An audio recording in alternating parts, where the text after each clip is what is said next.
नमस्कार माझ्या शेतकरी बंधूंनो, मित्रांनो. वाटलं मला थोडासा मागे एक मी व्हिडिओ टाकला होता का मला एक दिवसाकरता तरी मुख्यमंत्री करा, सारे महाराष्ट्राचे प्रश्न सॉल्व करतो. पण आता माझा दुसरा प्रश्न आहे. आज आपले मंत्री महोदय, कोणतेही मंत्री बोलतात, मीटिंगमध्ये सांगतात की आम्ही असा हे काढला, वारसा हक्कानुसार तुमच्या वडिलाची जमीन मुलाच्या नावानं 500 रुपयाच्या याच्यावर होईल, तुमचे फेरफार फुकट होईल. हे सर्व जी निघून 6 एक वर्ष होऊन झालं, साहेब अजून ऑर्डर आलेच नाही आहे. त्याच्यासाठी मला एक कल्पना सुचली. साहेब मला तर मुख्यमंत्री करणार नाहीच, मी म्हटलं होतं मुख्यमंत्री करा, तुम्ही काही करत नाही. पण आता माझा तुमच्याकरता पर्याय आहे. मी तुमच्या मंत्रिमंडळात असा एक योग्य माणूस देतो का तुम्ही नवल करा. तुमच्या मंत्रिमंडळासाठी तुम्ही वरली मटक्याचं नाव ऐकलं सर, सर्व नाही ऐकलं, तुम्ही लावलं आहे कदाचित ऐकणेवाले ना. पहिला ओपन येते 9 वाजता, दुसरा क्लोज येते 12 वाजता, 2 आकडे असते इथे. आणि तो आकडा जो ओपन येते ना 9 वाजताचा, एकटा मुंबईहून रतन खत्रीच नाव ऐकलंच मी. रतन खत्री जो मुंबई चालवता, मुंबई मटका म्हणून, तो एकटा मुंबईवरून पुऱ्या भारतभर एकटा माणूस चालवत होता. 9 वाजता पहिली जे ओपन खुलत होती, म्हणजे पहिला आकडा जो खुलत होता, दुसरा आकडा 12ला खुलत होता. पण तो आकडा 9 वाजताचा जो खुलणारा होता, 9 वाजायला 5 मिनटं कमी असताना त्यांचे जे पंटर होते, प्रत्येक गावोगावात 1-2 वरली मटका घेणारे आजही आहे, ते 9 वाजाले 5 मिनटं कमी असताना पण तर आकड्याची नोंद पैसे घेत होते. आणि 9 वाजता जसा पहिला आकडा खुलला, जो खुलते समजा 1, 2, 3, 4, 5, 6, 7, 8 खुलल्याबरोबर 9 वाजून 5 मिनिटानं पुऱ्या भारतात पेमेंट होत होतं. पेमेंट, कोणती तकलीफ नाही, कोणता GR नाही, कोणता काहीच नाही. एकटा रतन खत्री मुंबईहून पुऱ्या भारताचं पेमेंट 5 मिनिटाच्या आत करत होता. दुसरा आकडा 12 वाजता रात्री खुलत होता. आणि दोन्ही आकडे ज्याचे आले त्याला 12:30 वाजता पेमेंट भेटत होतं.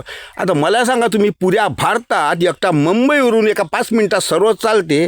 मंत्रिमंडळाची GR नियम हे इथपर्यंत काय येत नाही हो. एक नवल वाटते.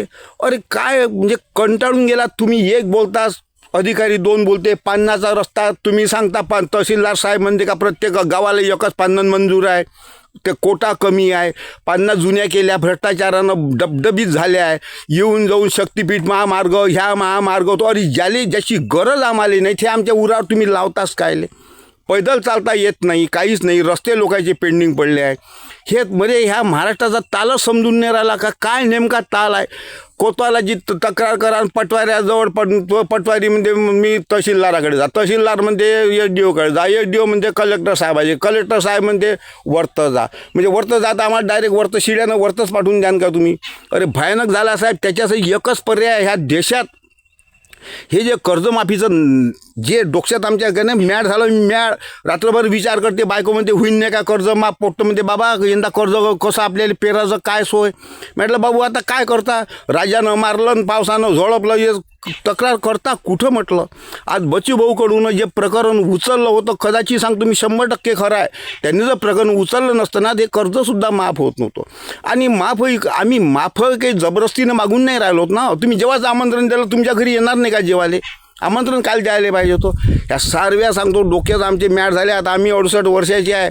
ह्या देशासाठी सांगतो तुम्हाला एकच आहे, तुकारामजी मुंडेसारखा तुम्ही मुख्यमंत्री ठेवा. आणि आमच्या अमरावती जिल्ह्याला बरेच वर्षाच्या आधी कृष्णप्रकाश नावाचे साहेब आले होते. जसा त्यानं पाय ठेवला अमरावती जिल्ह्यात, हवेसारखे सारे धंदे बंद झाले होते, सारे धंदे. त्या कृष्णसाहेबासारखे कलेक्टर ठेवा आणि आपला तुकारामजी मुंडेसारखे मुख्यमंत्री करा, सर्व सॉल्व होते, काही तकलीफ होत नाही आम्हाला. अतिशय वेदना होऊन राहिल्या शेतकऱ्याच्या, अतिशय शेतकऱ्याला वेदना होऊन राहिल्या. आणि तुम्ही एकटं कधी ते आमच्या तोंडाला तुम्ही गाजर लावू नका ना. निवडणुकीत कशाला तोंड मारता हो. अमुक करू तमुक करू नका. ज्याले मत द्यायचं त्याला मत देईन, लोक त्याचा काही वाद नाही आहे. पण तुम्ही जे सांगितलं ना, आम्ही आशेवर जगणार आहे ना हो. आमची आशा आता हे कर्जमाफीचं समजा, आता मागच्या वर्षी आमची नापिकी झाली निवडणुकीच्या आधी. ओरिजिनल नापिकी सोयाबीन सोंगली नाही, तहसीलचा अहवाल आहे, कृषी विभागाचा अहवाल आहे. आता आम्हाला पिकलंच नाही. तुम्ही म्हटलं तर कर्ज माफ करतो, आम्ही पैसे नाही, आम्ही भरून कुठू. आता आमच्याकडून पैसे भरणं होत नाही. तुम्ही म्हणता आम्ही ते झाले 19मध्ये, अरे मागचंही उदाहरण मागेही दिलं मी, आता डबल उदाहरण देतो. तुम्हीच मुख्यमंत्री असताना लोकांचे कर्ज माफ नाही केले, ते अर्धे माफ केले, अर्धे राहिले. मग ठाकरे सरकार जागतिक मुख्यमंत्री झालं, त्यानं सर्व माफ करून टाकलं, ए टू झेड 2 लाखापर्यंत. मग अमरावती आपल्या कोणत्या महाराष्ट्रातल्या एखादा जिल्हा विका लागला का महाराष्ट्राला? का अमरावती जिल्हा, वर्धा जिल्हा, चंद्रपूर विकला म्हणून तुमचं कर्ज फेडलं? और तुम्हाला आमच्या शेतकऱ्यासाठीच कोण काय सर्व नाकाबंदी, काटाबंदी, नसबंदी आमच्यासाठी का आहे हो? समजून घ्या साहेब. मला सांगा, तू डुबन तर डुबन हो महाराष्ट्र, काय फरक पडून आला? करणार रोड बंद हे, शक्तीपीठ करा, महामार्ग बंद करा, हे करा ते तर मंत्रिमंडळाले गाड्या घ्यायले पैसे, सर्वेले पैसे, काय इकडे म्हणता पेट्रोलचं बचत करा. एकेका मंत्र्यामागं 50 गाड्या. आम्ही पैदल येऊन झालो, वावरात पैदल जाऊन झालो, कोण का पेट्रोलले आम्हाला पैसे नाही भेटत. मी एक तुमचा मंत्रिमंडळाचा किंवा तुमच्या पक्षाचा एक सभासद म्हणून माझी तक्रार मी करून आलो आहे. काहीतरी साहेब विचार करा. आणि कर्जमाफीसाठी तुम्ही जर आम्हाला त्रास दिला तर भुलून जा याच्या पुढं. बस एवढेच बोलतो. जय हिंद, जय महाराष्ट्र.